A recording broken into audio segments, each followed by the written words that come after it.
அதனால தான் சொன்னான் பற்றற்றவனை பற்றிக்கொள் அப்படின்னு இல்லையா. ஆசை வளர வளர ஆய்ந்து வரும் துன்பங்கள், ஆசை விட விட ஆழ்ந்து வரும் இன்பங்கள். அப்போது மனிதனுடைய துன்பத்துக்கு அடிப்படை எதுவாக இருக்குதுன்னா இவன் படுற ஆசைகள். இவனுக்கு கிடைச்சிட்டா இவன் சந்தோஷம், கிடைக்கலன்னா துன்பம் தான்.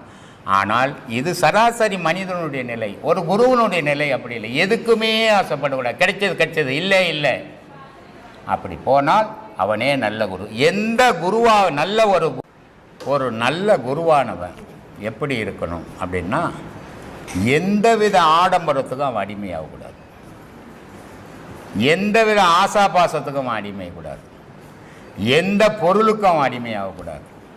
அவன் தனித்து சுயமாக நிற்கணும். அவனே